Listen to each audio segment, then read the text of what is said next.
बोलो बृहस्पति देव भगवान की जय।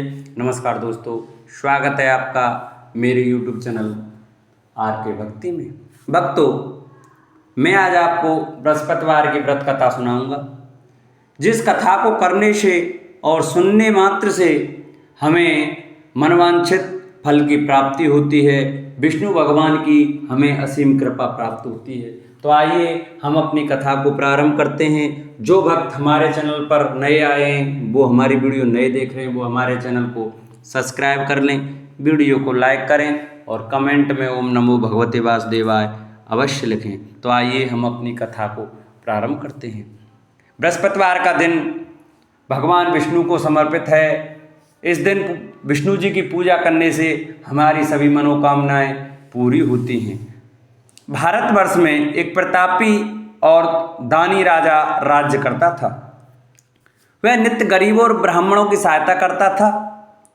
यह बात उसकी रानी को अच्छी नहीं लगती। वह ना ही गरीबों को दान देती, ना ही भगवान की पूजा करती, और राजा को भी दान देने से मना किया करती। एक दिन राजा शिकार खेलने वन को गए हुए थे, तो रानी महल में अकेली थी। उसी समय बृहस्पति देव साधु वेश में राजा के महल में भिक्षा के लिए गए और भिक्षा मांगी। रानी ने भिक्षा देने से इनकार किया और कहा, हे साधु महाराज, मैं तो दान पुण्य से तंग आ गई हूँ। मेरा पति सारा धन लुटाते रहते हैं। मेरी इच्छा है कि हमारा धन नष्ट हो जाए, फिर न रहेगा बांस, न बजेगी बांसुरी। साधु ने कहा, देवी तुम तो बड़ी विचित्र हो। धन संतान तो सभी चाहते हैं, पुत्र और लक्ष्मी तो पापी के घर भी होने चाहिए। यदि तुम्हारे पास अधिक धन है तो भूखों को भोजन दो, प्यासों के लिए प्याऊल बनवाओ, मुसाफिरों के लिए धर्मशाला खुलवाओ। जो निर्धन अपनी कुंवारी कन्याओं का विवाह नहीं कर सकते, उनका विवाह करा दो। ऐसे और कई काम हैं जिनके करने से तुम्हारा यश लोक परलोक में फैलेगा। परंतु रानी पर उपदेश का कोई प्रभाव न पड़ा। वह बोली, महाराज आप मुझे कुछ ना समझाएं।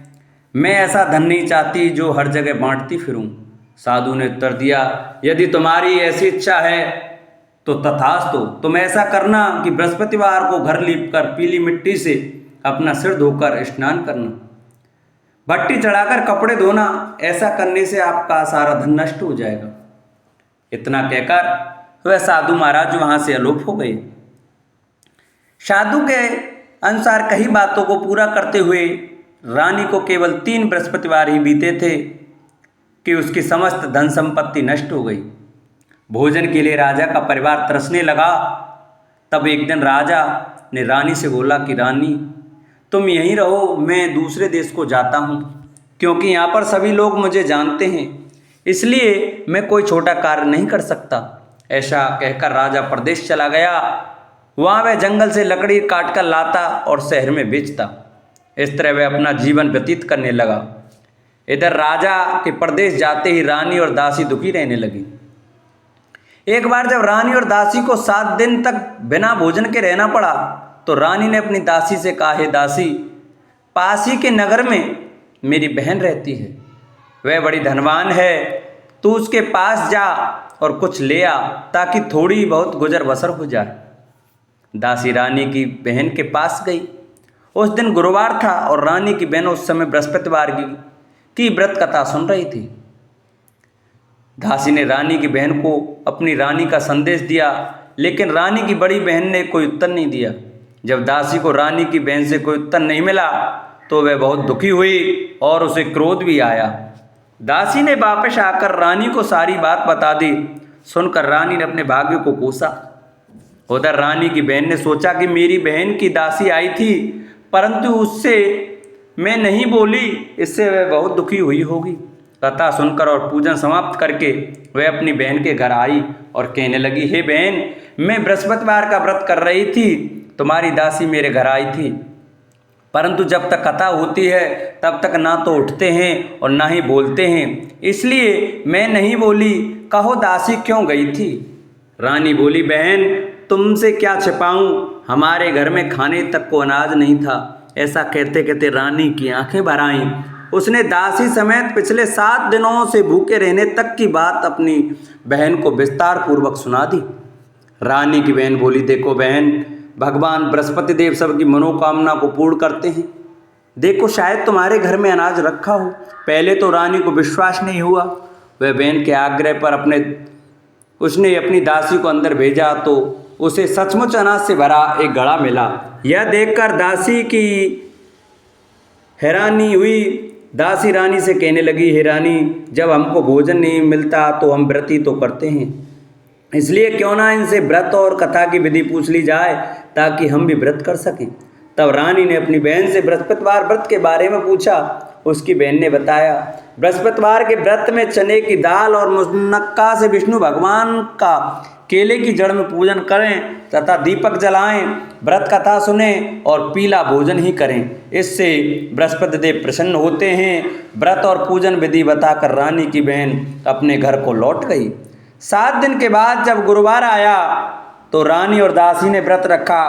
गुड़साल में जाकर चना और गुड़ ले आई, फिर उससे केले की जड़ तथा विष्णु भगवान का पूजन किया। अब पीला भोजन कहाँ से आए, इस बात को लेकर दोनों बहुत दुखी थी। चूंकि उन्होंने व्रत रखा था इसलिए बृहस्पति देव उनसे प्रसन्न थे। इसलिए वे एक साधारण व्यक्ति का रूप धारण कर 2 थालों में सुंदर पीला भोजन दासी को दे गए। भोजन पाकर दासी बहुत प्रसन्न हुई। फिर रानी के साथ मिलकर भोजन ग्रहण किया। उसके बाद वे सभी गुरुवार को व्रत और पूजन करने लगी। बृहस्पति भगवान की कृपा से उनके पास फिर से धन संपत्ति आ गई, परंतु रानी फिर से पहले की तरह आलस्य करने लगी। तब दासी बोली, देखो रानी, तुम पहले इस प्रकार आलस्य करती थी, तुम्हें धन रखने में कष्ट होता था, इस प्रकार सभी धन नष्ट हो गया और जब भगवान बृहस्पति की कृपा से धन मिला है तो तुम्हें फिर से आलस्य होता है। रानी को समझाते हुए दासी कहती है कि बड़ी मुसीबतों के बाद हमने यह धन पाया है, इसलिए हमें दान पुण्य करना चाहिए, भूखे मनुष्यों को भोजन कराना चाहिए और धन को शुभ कार्यों में खर्च करना चाहिए, जिससे तुम्हारे कुल का यश बढ़ेगा, स्वर्ग की प्राप्ति होगी और पितृ प्रसन्न होंगे। दासी की बात मानकर रानी अपना धन शुभ कार्यों में खर्च करने लगी, जिससे पूरे नगर में उसका यश फैलने लगा। बृहस्पतिवार व्रत कथा के बाद श्रद्धा के साथ आरती की जानी चाहिए। इसके बाद प्रसाद बांटकर उसे ग्रहण करना चाहिए। एक दिन राजा दुखी होकर जंगल में एक पेड़ के नीचे आसन जमा कर बैठ गया। वह अपनी दशा को याद करके व्याकुल होने लगा। बृहस्पतिवार का दिन था। एकाएक उसने देखा कि निर्जन वन में एक साधु प्रकट हुए। वह साधु वेश में स्वयं बृहस्पति देवता थे। लकड़हारे के सामने आकर बोले, हे लकड़हारे, इस सुनसान जंगल में तू चिंता मग्न क्यों बैठा है? लकड़हारे ने दोनों हाथ जोड़कर प्रणाम किया और उत्तर दिया, महात्मा जी, आप सब कुछ जानते हैं, मैं क्या कहूँ? यह कहकर रोने लगा और साधु को अपनी आत्मकथा सुनाई। महात्मा जी ने कहा, तुम्हारी स्त्री ने बृहस्पति के दिन बृहस्पति भगवान का निरादर किया है, जिसके कारण रुष्ट होकर उन्होंने तुम्हारी यह दशा कर दी। अब तुम चिंता को दूर करके मेरे कहने पर चलो तो तुम्हारे सब कष्ट दूर हो जाएंगे और भगवान पहले से भी अधिक संपत्ति देंगे। तुम बृहस्पति के दिन कथा किया करो। 2 पैसे के चने मुनक्का लाकर उसका प्रसाद बनाओ और शुद्ध जल से लोटे में शक्कर मिलाकर अमृत तैयार करो।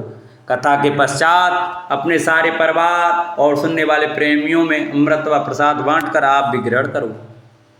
ऐसा करने से भगवान तुम्हारी सब मनोकामनाएं पूरी करेंगे। साधु के ऐसे वचन सुनकर लकड़हारा बोला, हे प्रभु, मुझे लकड़ी बेचकर इतना पैसा नहीं मिलता जिससे भोजन के उपरांत कुछ बचा सकूं। मैंने रात्रि में अपनी स्त्री को व्याकुल देखा है।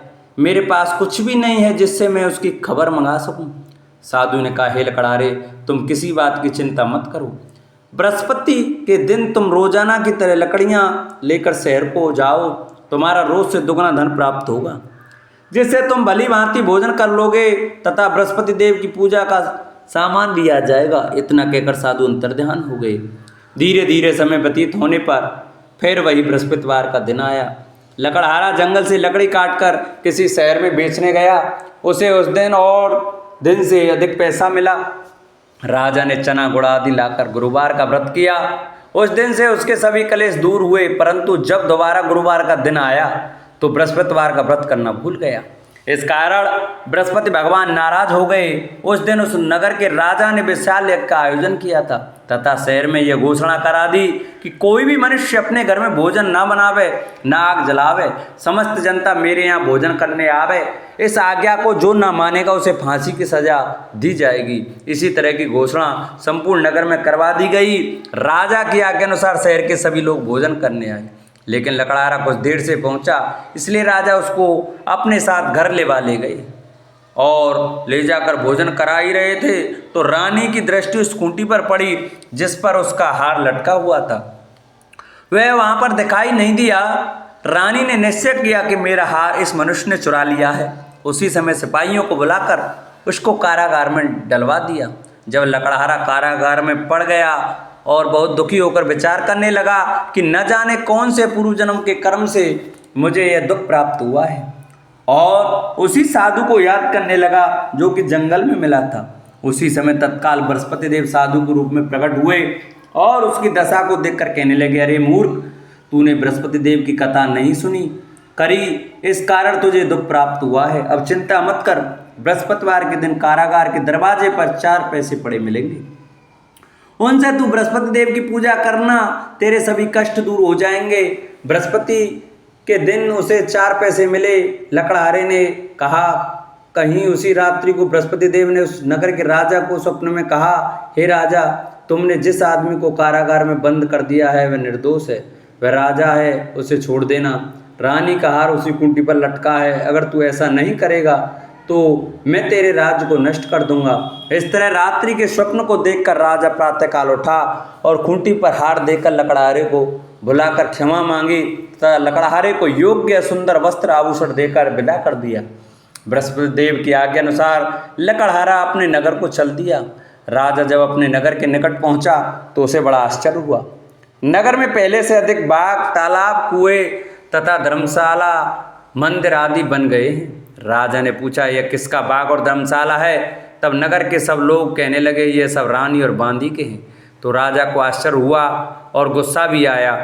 जब रानी ने यह खबर सुनी कि राजा आ रहे हैं तो उन्होंने बांदी से कहा कि दासी, देख, राजा हमको कितनी बुरी हालत में छोड़ के गए थे, हमारी ऐसी हालत देखकर वह लौट ना जाएं, इसलिए तू दरवाजे पर खड़ी हो जा। आज्ञा अनुसार दासी दरवाजे पर खड़ी हो गई। राजा आए तो उन्हें अपने साथ लिवा लाई। तब राजा ने क्रोध करके अपनी रानी से पूछा कि यह धन तुमने कैसे प्राप्त किया? तब उन्होंने कहा, हमें यह सब धन बृहस्पति देव के इस व्रत के प्रभाव से प्राप्त हुआ है। राजा ने निश्चय किया कि 7 रोज बाद तो सभी बृहस्पति देव का पूजन करते हैं, परंतु मैं प्रतिदिन दिन में 3 बार कहानी तथा रोज व्रत किया करूँगा। अब हर समय राजा के दुपट्टे में चने की दाल बंधी रहती तथा दिन में 3 बार कहानी कहता। एक रोज राजा ने विचार किया कि चलो अपनी बहन के यहाँ हुआ मैं। इस तरह निश्चय कर राजा घोड़े पर सवार हो अपनी बहन के यहाँ चलने लगा।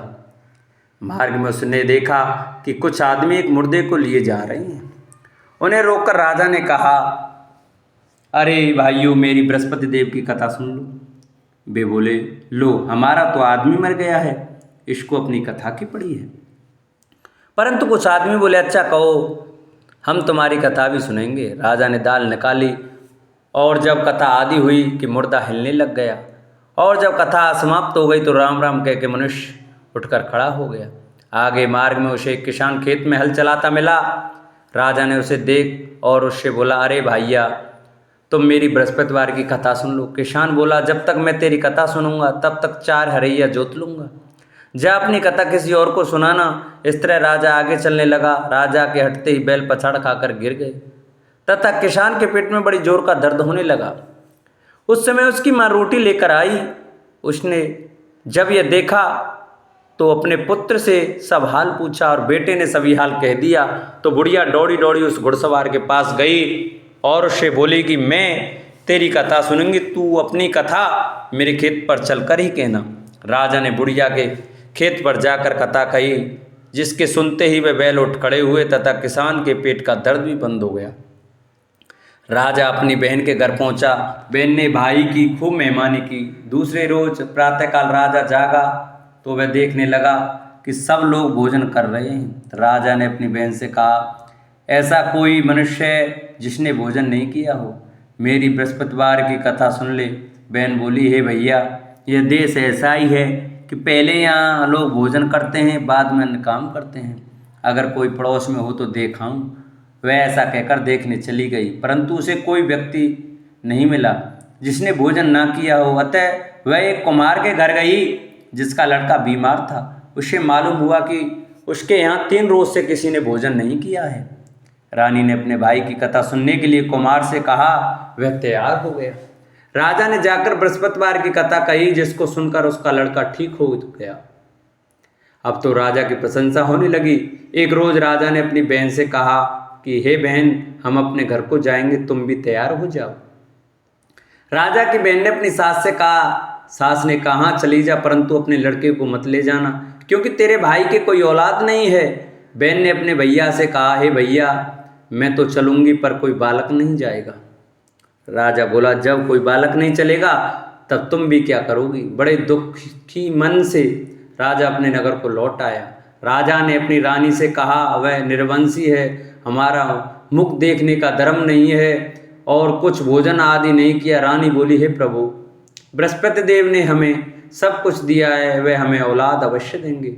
उसी रात को बृहस्पति देव ने राजा से स्वप्न में कहा, हे राजा, उठ, सभी सोच त्याग दे, तेरी रानी गर्भ से है। राजा की यह बात सुनकर बड़ी खुशी हुई। 9वें महीने में उसके गर्भ से एक सुंदर पुत्र पैदा हुआ। तब राजा बोला, हे रानी, स्त्री बिना भोजन के रह सकती है, पर बिना कहे नहीं रह सकती। जब मेरी बहन आवे तुम उनसे कुछ कहना मत। रानी ने सुनकर हाँ कर दिया। जब राजा की बहन ने यह शुभ समाचार सुना तो वह बहुत खुश हुई तथा बधाई लेकर अपने भाई के यहाँ आई। तभी रानी ने कहा, घोड़ा चढ़कर तो नहीं आई, गधा चढ़ी आई। राजा की बहन बोली, भाभी, मैं इस प्रकार न कहती तो तुम्हें औलाद कैसे मिलती। बृहस्पति देव ऐसे ही हैं, जैसी जिनकी मन में कामना है सभी को पूर्ण करते हैं। जो सद्भावना पूर्वक बृहस्पतिवार का व्रत करते हैं एवं कथा पढ़ता अथवा सुनता है, दूसरों को सुनाता है, बृहस्पति भगवान उनकी सभी मनोकामना पूरी करते हैं। भगवान बृहस्पति सदैव रक्षा करते हैं। संसार में जो मनुष्य सद्भावना से भगवान जी का पूजन व्रत सच्चे हृदय से करते हैं तो उनकी सभी मनोकामना पूर्ण करते हैं। जैसी सच्ची भावना से रानी और राजा ने उनकी कथा का गुणगान किया तो उनकी सभी इच्छाएं बृहस्पति देव जी ने पूरी की थीं। इसलिए पूर्ण कथा सुनने के बाद प्रसाद लेकर जाना चाहिए। हृदय से उसका मनन करते हुए जयकारा बोलना चाहिए। बोलो बृहस्पति देव भगवान की जय। प्राचीन काल में एक ब्राह्मण रहता था। वह बहुत निर्धन था। उसके कोई संतान न थी। उसकी स्त्री बहुत मलिनता के साथ रहती थी। वह स्नान न करती, किसी देवता का पूजन न करती। इससे ब्राह्मण देवता बड़े दुखी थे। बेचारे बहुत कुछ कहते थे, किंतु उसका कुछ परिणाम न निकला। भगवान की कृपा से ब्राह्मण की स्त्री के कन्या रूपी रत्न पैदा हुआ। कन्या बड़ी होने पर प्रातः स्नान करके विष्णु भगवान का जाप व बृहस्पतिवार का व्रत करने लगी। अपने पूजन पाठ को समाप्त करके विद्यालय जाती तो अपनी मुट्ठी में जौ भर के ले जाती और पाठशाला के मार्ग में डालती जाती। तब ये जौ स्वर्ण के हो जाते। लौटते समय उनको बीन कर घर ले आती। एक दिन वह बालिका सूप से सोने के जौ को फटक कर साफ कर रही थी कि उसके पिता ने देख लिया और कहा, हे बेटी, सोने के जौ के लिए सोने का सूप होना चाहिए। दूसरे दिन बृहस्पतिवार था। इस कन्या ने व्रत रखा और बृहस्पति देव से प्रार्थना करके कहा, मैंने आपकी पूजा सच्चे मन से की हो तो मेरे लिए सोने का सूप दे दो। बृहस्पति देव ने उसकी प्रार्थना स्वीकार कर ली। रोजाना की तरह वह कन्या जौ फैलाती हुई जाने लगी। जब लौटकर जौ बीन रही थी तो बृहस्पति देव की कृपा से सोने का सूप मिला। उसे वह घर ले आई और उसमें जौ साफ करने लगी, परंतु उसकी माँ का वही ढंग रहा। एक दिन की बात है कि वह कन्या सोने के सूप में जौ साफ कर रही थी। उस समय उस शहर का राजपुत्र वहाँ से होकर निकला। इस कन्या के रूप और कार्य को देखकर मोहित हो गया तथा अपने घर आकर भोजन तथा जल त्याग कर उदास होकर लेट गया। राजा को इस बात का पता लगा तो अपने प्रधानमंत्री के साथ उसके पास गए और बोले, हे बेटा, तुम्हें किस बात का कष्ट है? किसी ने अपमान किया है अथवा और कारण हो सो कहो, मैं वही कार्य करूँगा जिससे तुम्हें प्रसन्नता हो। अपने पिता की राजकुमार ने बातें सुनी तो वह बोला, मुझे आपकी कृपा से किसी बात का दुख नहीं है, किसी ने मेरा अपमान नहीं किया है, परंतु मैं उस लड़की से विवाह करना चाहता हूँ जो सोने के सूप में जौ साफ कर रही थी। यह सुनकर राजा आश्चर्य में पड़ गया और बोला, हे बेटा, इस तरह की कन्या का पता तुम ही लगाओ, मैं उसके साथ तेरा विवाह अवश्य ही करा दूंगा। राजकुमार ने उस लड़की के घर का पता बताया। तब मंत्री उस लड़की के घर गए और ब्राह्मण देवता को सभी हाल बतलाया। ब्राह्मण देवता राजकुमार के साथ अपनी कन्या का विवाह करने के लिए तैयार हो गए तथा विधि विधान के अनुसार कन्या का विवाह राजकुमार के साथ हो गया। कन्या के घर से जाते ही पहले की भांति उस ब्राह्मण देवता के घर में गरीबी का निवास हो गया। अब भोजन के लिए भी अन्न बड़ी मुश्किल से मिलता था। एक दिन दुखी होकर ब्राह्मण देवता अपनी पुत्री के पास गए। बेटी ने पिता की दुखी अवस्था को देखा और अपनी माँ का हाल पूछा। तब ब्राह्मण ने सभी हाल कहा। कन्या ने बहुत सा धन देकर अपने पिता को विदा कर दिया। इस तरह ब्राह्मण का कुछ समय सुखपूर्वक व्यतीत हुआ। कुछ दिन बाद फिर वही हाल हो गया। ब्राह्मण फिर अपनी कन्या के यहाँ गया और सारा हाल कहा तो लड़की बोली, हे पिताजी, आप माताजी को यहाँ लेवा लाओ, मैं उसे विधि बता दूंगी जिससे गरीबी दूर हो जाए। वह ब्राह्मण देवता अपनी स्त्री को साथ लेकर पहुँचे तो अपनी माँ को समझाने लगी, हे माँ, तुम प्रातःकाल स्नान आदि करके विष्णु भगवान का पूजन करो तो सब दरिद्रता दूर हो जाएगी। परंतु उसकी मांग ने एक भी बात नहीं मानी और प्रातःकाल उठकर अपनी पुत्री के बच्चों के झूठन को खा लिया। इससे उसकी पुत्री को बहुत गुस्सा आया और एक रात को कोठरी में सभी सामान निकाल दिया और अपनी माँ को उसमें बंद कर दिया। प्रातःकाल उसे निकाला तथा स्नान आदि करा के पाठ करवाया तो उसकी माँ की बुद्धि ठीक हो गई और फिर प्रत्येक बृहस्पतिवार को व्रत रखने लगी। इस व्रत के प्रभाव से उसके माँ बाप बहुत ही धनवान और पुत्रवान हो गए और बृहस्पति जी के प्रभाव से इस श्लोक में सुख भोग कर स्वर्ग को प्राप्त हुए।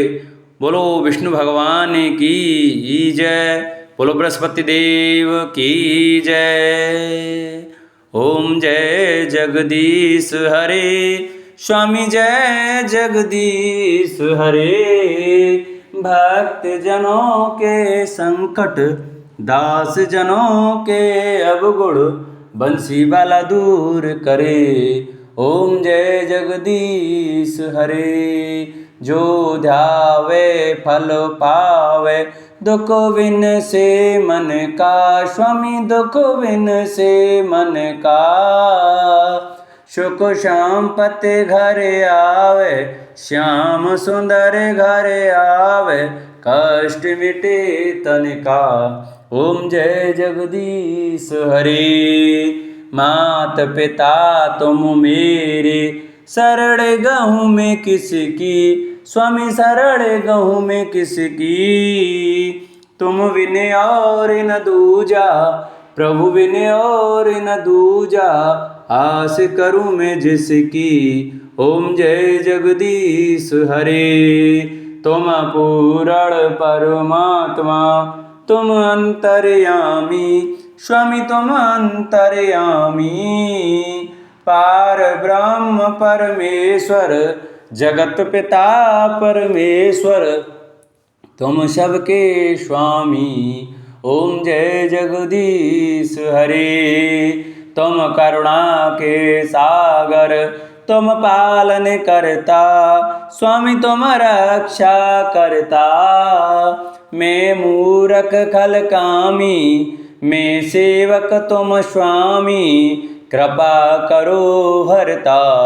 ओम जय जगदीश हरे।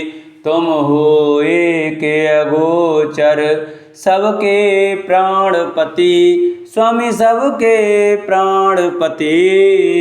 किस विध मिलूं दया में, किस विध मिलूं कृपा में, तुमको मैं कुमति।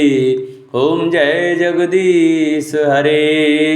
दीन बंधु दुख हरता, ठाकुर तुम मेरे, स्वामी तुम रक्षक मेरे।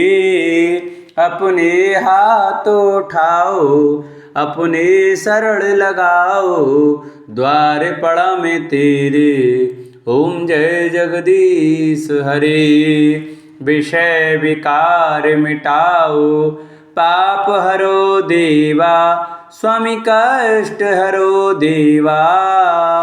श्रद्धा भक्ति बढ़ाओ, श्रद्धा प्रेम बढ़ाओ, संतन की सेवा।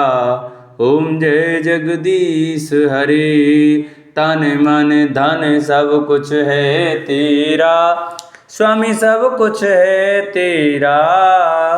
तेरा तुझको अर्पण, तेरा तुझको अर्पण, क्या लागे मेरा। ओम जय जगदीश हरे। पार ब्रह्म जी की आरती जो कोई नर गावे, स्वामी प्रेम सहित गावे। कहत शिवानंद स्वामी, भजत हरि हर स्वामी, मनवांचित फल पावे। ओम जय जगदीश हरे। ओम जय जगदीश हरे। स्वामी जय दीनानाथ हरे। स्वामी जय भोलेनाथ हरे। स्वामी जय सीताराम हरे। स्वामी जय राधे श्याम हरे। भक्त जनों के संकट, दास जनों के अवगुण, बंसी वाला दूर करे। ओम जय जगदीश हरे। बोलो विष्णु भगवान की जय। बोलो बृहस्पति देव भगवान की जय। जिन भक्तों को हमारी कथा अच्छी लगी हो वो हमारी कथा को ज़्यादा से ज़्यादा शेयर करें, जिससे और भी भक्त हमारी कथा का श्रवण कर सकें। हमारे चैनल को सब्सक्राइब करें, वीडियो को लाइक करें और कमेंट में ओम नमो भगवते वासुदेवाय, ओम बृहस्पतिदाय नमः लिखना न भूलें। बोलो बृहस्पति भगवान की जय।